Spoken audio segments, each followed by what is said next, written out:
Hello friends, in this video we will continue with the preamble part 4. So, in this lecture we will continue with the preamble. Okay, some more pointers I have to add.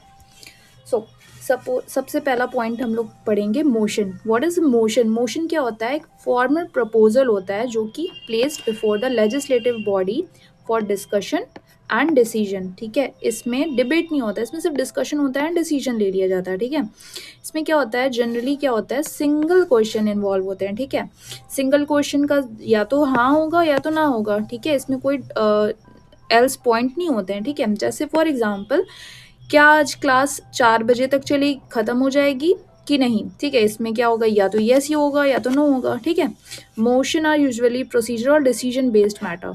Sure. Okay, now we can also understand by this images motion. ठीक है, formal proposal, yes no discussion लिया जाता है. ठीक है, for example class 4 बजे चली तक एंड हो जाएगी, हाँ या ना. ठीक है, इसमें सिंपल बस ये आपको ये याद रखना है कि ये सिंगल क्वेश्चन पे बेस्ड होता है. ठीक है, now come to this point, which is resolution. Now, resolution is a formal decision adopted after the discussion. Okay, इसमें हम लोग को क्या करना होता है, इसमें मल्टीपल पॉइंटर्स होते हैं, आइडियाज होते हैं, जिसमें कि जैसे मोशन में क्या होता है, सिंगल क्वेश्चन होता है, लेकिन रेजोल्यूशन में क्या होता है, इसमें मल्टीपल पॉइंट्स होते हैं जिसपे क्या होता है, डिस्कशन होता है, डिबेट होता है. ठीक है, तो हमारे जो कंट्री थी, हमारी कंट्री में क्या हुआ था, कॉन्स्टिट्यूशन कब बन के तैयार हो गया था, 26 नवंबर 1949 को कॉन्स्टिट्यूशन बन के तैयार हो गया था. बट हमारा जो फर्स्ट सेशन क्या था, फर्स्ट सेशन कब हुआ था, आप प्लीज़ मुझे कमेंट्स में बताइएगा. फर्स्ट सेशन मैं आपको बता देती हूँ, फर्स्ट सेशन हुआ था 9 नवंबर 1946 में हमारा फर्स्ट सेशन हुआ था. ठीक है, और 13 नवंबर 1946 में हम क्या ले आया था, जवाहरलाल नेहरू जी ने क्या ले आया था, एम्स एंड ऑब्जेक्टिव रेजोल्यूशन. ठीक है, ये रेजोल्यूशन है. ओके, तो रेजोल्यूशन में हमने क्या पढ़ा है कि मल्टीपल पॉइंटर्स होते हैं जिसपे डिबेट एंड डिस्कशन होता है. ठीक है, तो ये रेजोल्यूशन होता है. मेन डिफरेंस आपको समझ में आ गया होगा कि जब मोशन होता है, मोशन में क्या होता है, सिंगल क्वेश्चंस होते हैं. रेजोल्यूशन में क्या होता है, मल्टीपल पॉइंटर्स और क्वेश्चंस होते हैं जिसपे वो डिबेट एंड डिस्कशन होता है. ठीक है, तो एम्स एंड ऑब्जेक्टिव रेजोल्यूशन क्या था, वो एक रेजोल्यूशन था. ठीक है, ये क्लासिक एग्जाम्पल है. ठीक है, इसको आप इमेजेस के फॉर्मेट में भी समझ सकते हैं क्योंकि इमेजेस को देख के ज़्यादा अच्छे से याद होते हैं. ठीक है, रेजोल्यूशन में कई एक पॉइंटर्स आपको दिख रहे होंगे. ठीक है, जिस पे डिबेट एंड डिस्कशन होता है, इसको हम लोग रेजोल्यूशन कहते हैं. Now next point is adoption of the constitution.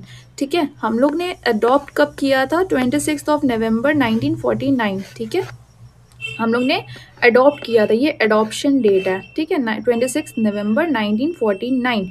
But हम लोग क्या कहते हैं, एक बहुत इंपॉर्टेंट पॉइंट ये है कि हम लोग 26 जनवरी 1950 को हम लोग अपना रिपब्लिक डे सेलिब्रेट करते हैं. क्यों? इसका एक बहुत ही बड़ा इम्पोर्टेंस है हमारी हिस्ट्री में, आप लोग ये चीज़ समझोगे. बट और क्योंकि 26 नवंबर 1949 को हम लोग का कॉन्स्टिट्यूशन बन के तैयार हो गया था, तो इस डेट की बहुत ही इम्पोर्टेंस है.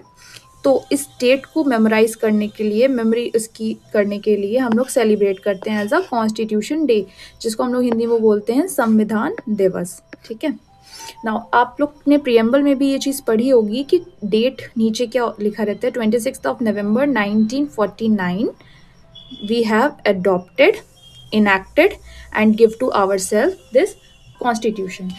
Okay, now the last and the most important point is the commencement of the constitution. ठीक है, कमेंस कब हुआ है, हमारा जो कॉन्स्टिट्यूशन था उसको हम लोग ने अडॉप्ट, इनैक्ट तो कर लिया 26 नवंबर 1949. बट एक्चुअल में ये कब इन केम फोर्स में कब आया है, 26 जनवरी 1950 में. ठीक है, और इसी को हम लोग as a republic day celebrate करते हैं.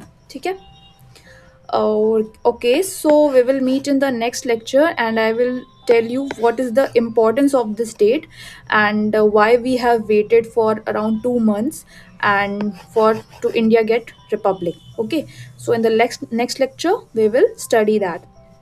Okay, thank you guys. So आज के lecture को थोड़ा स्लो ही रखते हैं, थोड़ा कम की रखते हैं, क्योंकि एक्चुअली क्या हुआ था ना, मैंने जब रिकॉर्डिंग स्टार्ट करी तो मैंने माइक ऑन ही नहीं किया था।